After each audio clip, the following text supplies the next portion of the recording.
Broadcasting live from the ESPN 690 Anajar and Levine studios. ESPN 690. You know, why is it? Why now, are we fully trained that we have to have 38-31 like the AFC Championship game last week, or 54-51 like that Monday night game, that we can't enjoy anymore now? A 10-3 good defensive, well, that's 13-3, but I'm just saying a low-scoring game that is a very good defensive game plan, that we just can't now enjoy that, appreciate that in football? Are we that spoiled in football? Are we that greedy as football fans? We are so conditioned as fans to cheer for offense, it's not even funny. I mean, we're like the guy from A Clockwork Orange these days, like where they literally force us to sit back, change all these rules, help the quarterbacks out, help the wide receivers out.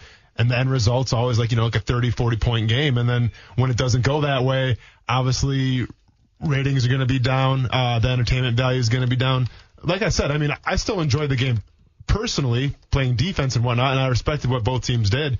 But I'm used to seeing these barn burners, and that's not what happened at all. Yeah, and now listen, I think there's an element of this. I think it goes deeper than that, too. I don't think it's just offense. I think there can be an exciting 13-10 game, or even a 20-16 kind of game, where you're not just up and down. This is a track meet.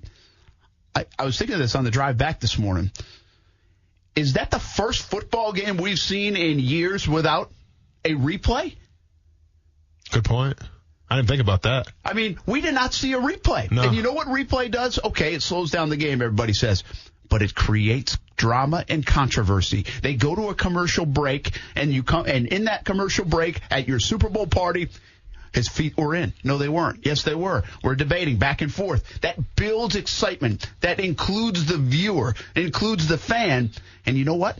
We didn't have one of those. Could have had one on the sideline. The Rams hurried up and ran the play too quick, rightfully so. And they did a nice job doing that because that was a close one.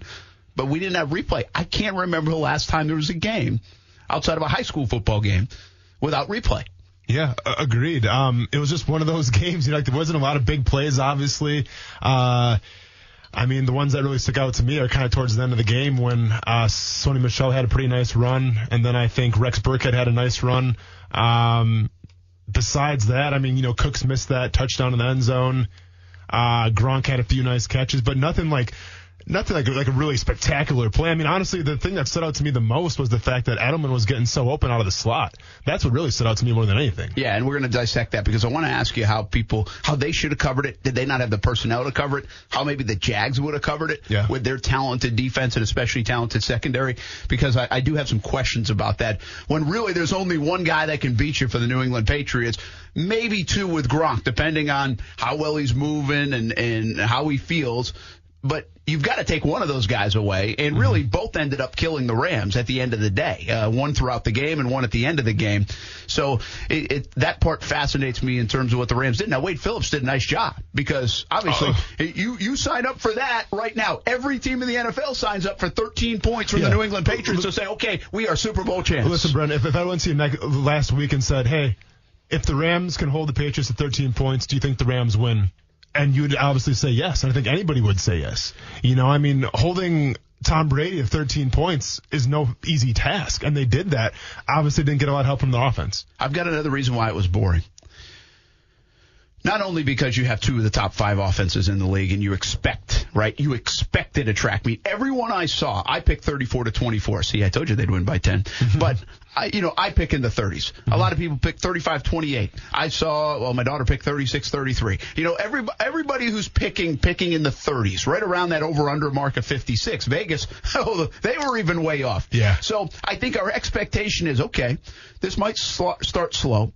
And even at halftime when it was 3-0, my expectation was there's going to be some fireworks here in the second half. Yep, and adjustments it just and whatnot. Didn't materialize. When it's 3-3 in the fourth quarter, I think it almost scares you as both teams. You're like, whoa, we've only got 10 minutes to win the Super Bowl, and it's 3-3, and we can't get anything going right now. Yeah. So, I think an element of that, Austin, was just bad quarterback play. I mean, Tom Brady might have played one of the worst games we've seen him play in a long time. I think he made poor passes, and I think really this is a guy that I think is so elite and so good and the greatest of all time because of what he does at the line of scrimmage and what he does between his ears and the decisions he makes. from my vantage point, up top, watching the plays unravel, I thought he made some really poor decisions on the 4th and 2 and 3rd and 2. I think he had other options where he didn't need to get greedy and try to make the low percentage throw. I thought it was kind of a bad decision day for Tom Brady. It wasn't surprising to me for Goff. I mean, listen, you have no idea how you're going to react. You're 24 years old. You've never been in that situation. It's a huge moment. The game, the warm-ups are long. The anthem's long. The halftime's long. You just don't know how you're going to react. I can't blame him too much because he had never been there before. But I was shocked at the poor play of Tom Brady, especially in the first half. I was shocked as well. When you're talking about Jared Goff, and we talked about it the whole week. We said, listen, they run a lot of bunch formations. If the Patriots get in their face and kind of throw the timing off, we're not sure how Goff's going to handle that. And I'm going to kind of break down that defense later on in the show, but Goff obviously struggled, and you could tell that he was seeing a defense that he hadn't really seen before, and once again, I'll break that down later. But yeah, Tom Brady was a really surprising piece in that whole story, the fact that, on that 4th down, I mean, and there were some balls that just kind of got away from him, that weren't really even close. I mean, obviously, when they needed some big plays, he found Edelman, he found Gronk a couple times, so he showed shades, but take nothing away from the Rams defense either. While they kind of got gassed through the start of the season, towards the playoffs and everything like that, they started to come around a little bit. So, the Rams had a good plan in place as well. Raise your hand if you're listening, or if you're driving, nod your head. If at one time or another yesterday during that game you said, I feel like we're watching the Jags play. Everybody said it. Yeah. Right? Yeah. Everybody said it. Yep. It's like, this is like the Colts-Jags game. It's 6-0. Yeah. Like, that's the game. And you know what that also speaks to? Is Tom Coughlin wasn't wrong, people. You can still win in the NFL, and you can win big with a power running game and defense. Keep him. Nobody wants to admit it because you're talking about the greatest quarterback of all time in Tom Brady and a guy who could throw it all over the yard and once threw 50 touchdowns and unstoppable with that arm. They were a power-running team when they got right, when they figured things out, when they started to find their mojo, their identity. They became a power-running football team. They closed the game out because they were a power-running team. They tried to keep the ball away from the other team these last 2 weeks. Kansas City, time of possession. Rams, time of possession. I talked to Trent Brown, the offensive lineman, after the game yesterday. He said we were in a good place at halftime because we had exactly hit our goal of the amount of plays that we wanted to run in the first half. And what did that end up doing? It ended up tiring out the Rams defense at the end, and they couldn't make a stop at the end. So it closed out the football game. But they were a power-running team. I don't think they're an elite defense. But for 2 weeks, they figured something out against the Rams, and then they played to an elite level on this one Sunday. And it was crazy, too, speaking of the Patriots' run game. So you're right. The Patriots did kind of run that power-style offense. And you could kind of tell that, especially the defensive tackles and even the defensive ends weren't used to seeing that, because there's a few times where Sue was open to make a play and he just was in the correct position.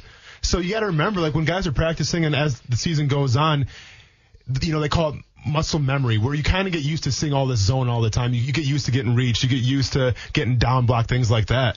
But if you run like a trap or you run a power all of a sudden and it's something you haven't really seen that much, it's going to show in the game, and that's exactly what happened with the Patriots, where they kind of ran the power game, but they also ran a few unorthodox blocking schemes that the Rams obviously haven't really seen. Did the Patriots win the game, though, or did the Rams lose it?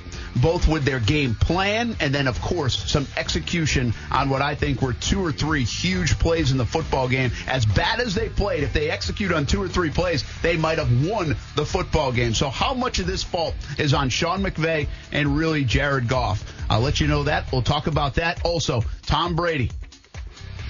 We're going to get to it. He says 0% chance he retires. I don't believe you, Tommy. I don't believe you.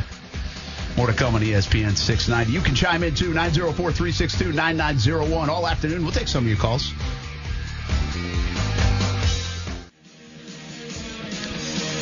Welcome back on the day after Super Bowl Sunday. Everybody says should be a holiday. The problem with it being a holiday, then you let all your thoughts simmer for a day and you can't go talk about it at the water cooler. True. I mean, the water cooler was meant for the Monday after the Super Bowl. It's Correct. not meant for drinking. Well, that's what I do from it, but No, it's meant for talking about the Super Bowl. Okay. That's it. Well, I was by the water cooler. Nobody was there to talk with me, so it's fine.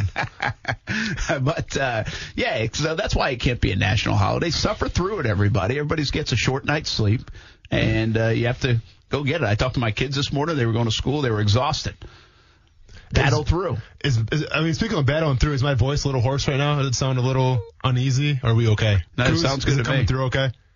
No, you're sounding good, man. man. Because my voice is kind of shot from last night, actually. So you were yelling. I was singing with Maroon 5. No, I was screaming, literally screaming about, because obviously, it's the Super Bowl party, so we have to place the bets and everything. We have to place some fun bets, and the highest bet of the night, I'm not going to say how much it was for, about $25, came, big spenders.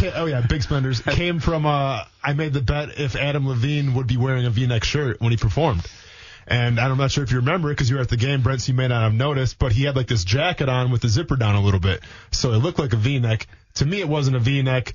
The other guys at the party said it was a V-neck, so we went back and forth for about the halftime show, and then the whole second half was arguing back and forth if he wore a V-neck or not. It wasn't a V-neck. That's what I said. And thankfully, when you took the jacket off, you could tell it wasn't a V-neck. Yeah, but the whole bet, and you have to be careful how you word the bets, obviously. The bet was, does he come out wearing a V-neck? And he was wearing that jacket, but the zipper was down, so it kind of resembled the V-neck a little bit. So there was big controversy at our house last night. I'd have to get some style people on, but I would not say. I'm a pretty stylish guy. Stuart, I go to Banana Republic and do a lot of my shopping. Sure. And I don't think if I go to Banana Republic right now and say, was that a V-neck by Adam Levine? Whoa. I don't think they would say yes. Well, I'll tell you what, as a big proponent of Old Navy, Brent, that's where I get most of my stuff from. I think they're actually related. Shout out to Old Navy. Why don't we just throw the Gap in as well? Hey, whatever. Same company, all three, same company. Gap doesn't fit me. Old Gap Navy for the babies. Excellent. Gap for the babies. But I'm just saying, if you go to Old Navy, you're not going to see a lot of V-necks anymore because it's 2019. So that's why I thought that Levine wasn't going to wear one, and which he really didn't. But Stuart, his music is not in 2019 either, so it's a good point. From a few years back, so maybe he's sticking with the style from back then. The question is, what did anyone else in Vegas lay that one down? Because then there would be a ruling out there. So Vegas, and it's funny you should mention that, obviously we had a lot of prop bets at my house last night, and one of them was if he's going to be wearing a black T-shirt or not, because Vegas had that at 2-1. Yeah. So I placed that bet down too, and I ended up winning because he was wearing a black jacket, shirtish thing, whatever it was. So he had a lot of layers. I actually cleaned up. Yeah, he was shedding layers like snakeskin last night. It was a little ridiculous. Yeah, we'll talk about that. And by the way, at the end of this show, I feel if I get hot enough, I might do the same. Oh, I see with the shrimp and grit shirt there. Yeah, I like a little Jacksonville Jumbo Shrimp. All right, I had my Super Bowl sweatshirt on, but right now I'm sweating profusely. It's warm. So I might be shirtless by the end of the show. Check it out on Facebook, on ESPN 690, our YouTube channel, Action Sports Jacks, also on Twitch and also on my Twitter and Periscope there. If you want to see that, viewership's never been higher. All right, let's get back to the Super Bowl. Stuart Weber was there, of course, and we just drove back from Atlanta, got in about 2 hours ago, or maybe not even. And Weber, boring game from your vantage point, or are we getting carried away because it was 13-3? I didn't really watch much of the game, to be honest. That happens. It happens. I mean, as some folks know, you get one seat per media entity. And so, the one seat is assigned to Brent's credential. So I don't have a seat assigned to me. Mm-hmm. And normally they want you in the media workroom, which was a solid 15-minute walk from the stadium, by the way, over in the Georgia World Congress Center. Yeah. Oh, yeah, that's where we had. Okay, that's where we set up shop. In that same building. So imagine that distance. Yeah. Carrying equipment and what have you. Anyhow, I won't rant about that. So I just, I dropped off my equipment and I just kind of roamed the concourses looking at the standing room only seats and just took in the greatness that was Mercedes-Benz Stadium. So I got a little bit of flavor here and there, including the flavor of a bacon cheeseburger, which was well, I was going to say, take us behind the scenes here. I mean, was the spread pretty good when it comes to eating, or was it less than to be desired? What are we talking here? I mean, so I went to the concessions. Oh, so they didn't have food for you guys. The food didn't come till middle of the third quarter for those in the media workroom. It's a glorious job, the media is. It is. That's what everybody says. But people were sitting around there for the entire first half of the game. And, folks were getting kind of upset. So media people want their food. Thank God I wasn't there for that. I'm glad I went home on Thursday. But the concessions at that stadium are so cheap that even Weber would buy it. That's it. Well, it was getting expensed anyways. Get ready for that receipt, by the way. So $6. Yeah, it wasn't bad. The bacon cheeseburger was like $7 and $2 for fries, $2 for a soda, that kind of stuff, which is really cool. That best prices in the league. Yeah, no doubt. And maybe that'll catch on in other places. It will. It'll be a game changer eventually. But only in the new stadiums where it costs so much to get into the stadium to where you don't mind, That's or true. you get the lower prices on the food. But The fare was good. It was fine. I enjoyed it. Enjoyed it as I made my